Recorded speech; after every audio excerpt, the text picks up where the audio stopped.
കോഴിക്കോട് കക്കയത്ത് ജനവാസ മേഖലയിൽ കാട്ടുപോത്തിറങ്ങി. കർഷകനായ അബ്രഹാം കാട്ടുപോത്ത് ആക്രമണത്തിൽ കൊല്ലപ്പെട്ട സ്ഥലത്തിന്റെ സമീപത്താണ് വീണ്ടും എത്തിയത്. ദൃശ്യങ്ങൾ 24-ന് ലഭിച്ചു.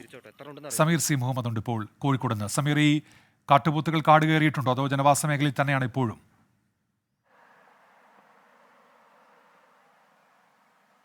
ഉന്മേഷ്, ഭീതി പരത്തുന്ന ഒരു സാഹചര്യം തന്നെ നിലനിൽക്കുന്നു. ഇപ്പോൾ ഇതിന്റെ ജനവാസ മേഖലയിൽ നിന്ന് കാണുന്നില്ല, പക്ഷേ പൂർണ്ണമായും അത് ഉൾവനത്തിലേക്ക് വലിഞ്ഞു എന്ന് ഉറപ്പാക്കാൻ കഴിയുന്നില്ല. ആ ഒരു ആശങ്ക അവിടുത്തെ പ്രദേശവാസികൾക്കുണ്ട്.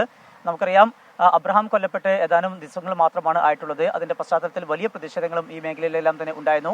ആ കാട്ടുപോത്തിനെ വെടിവെക്കും എന്നുള്ള ഉറപ്പ്, വെടിവെച്ച് കൊല്ലാനുള്ള ഉത്തരവ് ഉൾപ്പെടെ പുറത്തു വന്നതുമാണ്. പക്ഷേ ഇത്ര നാളായിട്ടും അത്തരമൊരു നടപടിയും സർക്കാരിന്റെ ഭാഗത്തുനിന്ന് ഉണ്ടായിട്ടില്ല, ജില്ലാ ഭരണകൂടത്തിന്റെ ഭാഗത്തുനിന്ന് ഉണ്ടാകുന്നില്ല. വനംവകുപ്പ് നടപടി സ്വീകരിക്കാത്ത പശ്ചാത്തലത്തിൽ വലിയ പ്രതിഷേധം ഇപ്പോഴും തുടരുന്നുണ്ട്. കക്കയം ഫോറസ്റ്റ് ഓഫീസിലേക്കുള്ള പ്രതിഷേധ മാർച്ച് ഉൾപ്പെടെ നടന്നിരുന്നു. പക്ഷേ ഇപ്പോഴും ഈ കാട്ടുപോത്തുകൾ ജനവാസ മേഖലയിൽ എത്തുകയും വലിയ രീതിയിലുള്ള കൃഷിനാശം ഉണ്ടാക്കുകയും ചെയ്തു. ആൾനാശം ഉൾപ്പെടെ ഉണ്ടാകുന്നു.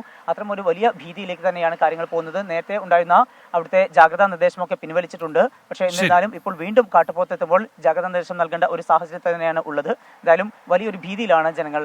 ഉന്മേഷ്, സമീർ സി മുഹമ്മദാണ് വിവരങ്ങൾ നൽകിയത്.